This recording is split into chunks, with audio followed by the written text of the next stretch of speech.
നമ്മൾ പുഴിക്കര ദേവീക്ഷേത്രത്തിലാണ് നിൽക്കുന്നത്. ഇന്ന് ഇവിടെ പൊങ്കാലയാണ്. ഉണ്ണി ഗണപതിയേ എന്റെ ഉണ്ണി ഗണപതി കുംഭ നിറച്ചോ തരാം ഉണ്ണി ഗണപതിയേ. ക്ഷേത്രത്തിന്റെ ബേക്കിൽ 2 പശുക്കുട്ടീനെ കെട്ടിയിരിക്കുന്നില്ലേ, അതെന്തിനാണ് മണിയൊക്കെ വെച്ച് കഴുതിലൊക്കെ കെട്ടി 2 പശുക്കുട്ടികൾ ഇരിക്കുന്നത്? അതായത് തലേന്ന് ദിവസം പള്ളിവേട്ടയാണ്. പള്ളിവേട്ട എന്ന് പറയുന്നത് ശരിക്കും ദേവിയെ ഉറങ്ങാൻ വേണ്ടി അകത്തൊരു കാട് പോലെ ഉണ്ടാക്കും. ചട്ടിക്കകത്ത് നവധാന്യങ്ങൾ വെച്ച് മുളപ്പിച്ച് 7 ദിവസം മുമ്പേ മുളപ്പിച്ച് അവിടെ കൊണ്ടുവച്ചിട്ട് ഇവിടുന്ന് നേരെ ഈ കാട്ടിൽ ഇവിടെ ഈ കിഴക്കേ ആലിൻ്റെ അവിടെ വന്നിട്ട് അമ്പെയ്ത്, അതായത് അമ്പെയ്ത്താറിനെ കൊണ്ടുവന്ന് അമ്പെയ്ത് അകത്ത് കരിക്ക് കൊണ്ടിട്ട് ദേവി അവിടെ അടുത്ത് കിടത്തി ഉറക്കും. ഉറക്കി 7:30 മണി, അതായത് 8 മണിക്കൂർ ഉറങ്ങണമെന്നുള്ളതാണ് ഒരു ഐതിഹ്യം. അത് രാവിലെ ചിലപ്പോൾ 6 മണിയാവും, ചിലപ്പോൾ 6:30 മണിയാവും. ആ സമയത്ത് തന്ത്രി വന്ന് ഇതിൻ്റെ കർമ്മങ്ങൾ ചെയ്തിട്ട് പശുവിനെ കണി കാണിക്കണം. പശുവിൻ്റെ ബാക്ക് ഭാഗം ദൈവത്തിന് കാണിക്കണം. അപ്പോൾ പശുവിനെ തലേന്ന് കൊണ്ട് നിർത്തിയിട്ട് പശുവിൻ്റെ ബാക്ക് ഭാഗം ദേവിയെ കാണിച്ചുകൊണ്ട് ഉണർത്തും. ദേവി ഉണർത്തതിന് ശേഷം പിന്നെ ആളുകൾക്ക് അകത്തോട്ട് പ്രവേശനമുള്ളൂ. അത് കഴിഞ്ഞ് ദേവിക്ക് നേർത്തിച്ച പഴം ഈ പശുവിന് കൊടുക്കും. അതാണ് അതിൻ്റെ. ഈ ക്ഷേത്രത്തിന്റെ പുറകിലത്തെ വാതിൽ തുറന്നിറങ്ങിയാൽ കാണുന്നത് ഗംഭീരമായ ഒരു കാഴ്ചയിലേക്കാണ്. കടലും കായലും ഒരുമിച്ച് കിടക്കുന്ന ഒരു പ്രദേശം നമ്മുടെ പൊഴിക്കര ആ ഒരു കടൽ തീരത്തിനോട് ചേർന്ന് വൈറലായ ഒരു ക്ഷേത്രം. അതാണ് നമ്മുടെ പൊഴിക്കര ദേവി ക്ഷേത്രം. നല്ലൊരു പ്രകൃതി സൗന്ദര്യത്താൽ ചുറ്റപ്പെട്ടൊരു ക്ഷേത്രമാണ് നമ്മുടെ പൊഴിക്കര ദേവി ക്ഷേത്രം. ആ കടലിൽ നോക്കിയാൽ നമുക്ക് കാണാൻ പറ്റും, രാവിലെ സർഫിങ്ങിനൊക്കെ ആയിട്ട് ഒരുപാട് വിദേശികളൊക്കെ എത്താറുണ്ട്. വിദേശികൾ മാത്രമല്ല, നമ്മുടെ ഇന്ത്യയിൽ തന്നെ പല ഭാഗത്തു നിന്നുള്ളവരും വരാം. അങ്ങനെ ടൂറിസത്തിനും ഒരുപാട് ഇമ്പോർട്ടൻ്റ് ഉള്ള ഒരു പ്ലേസാണ് നമ്മുടെ പരവൂർ പൊഴിക്കര എന്ന് പറയുന്ന ഈ ഒരു പ്രദേശം. കണ്ടില്ലേ, ഒരു പഴയകാല ഓർമ്മകളൊക്കെ നിലനിർത്തിക്കൊണ്ടുള്ള ക്ഷേത്രമാണ്. ഈ ഒരു വാതിലും ക്ഷേത്രത്തിൻ്റെ രൂപവും എല്ലാം കണ്ടില്ലേ.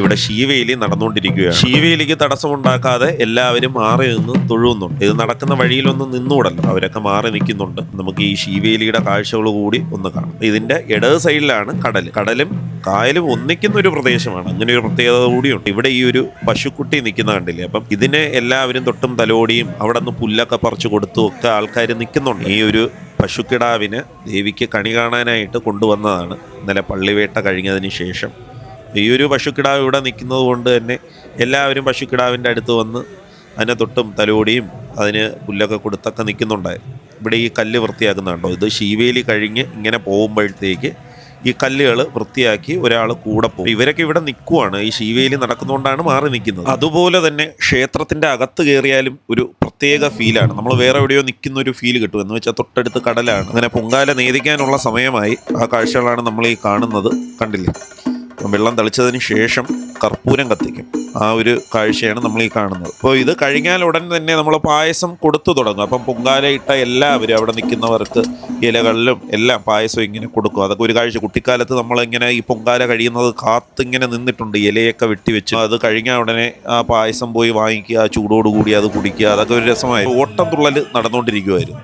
ഈ ഓട്ടം തുള്ളൽ കാണാനായിട്ട് കുറച്ച് പേര് അവിടെ ഉണ്ട്. അപ്പോൾ ഒരാൾ ആ പറയുന്നതിന് മറുപടിയൊക്കെ അവിടെ ഇരുന്ന് പറയുന്നുണ്ടായിരുന്നു.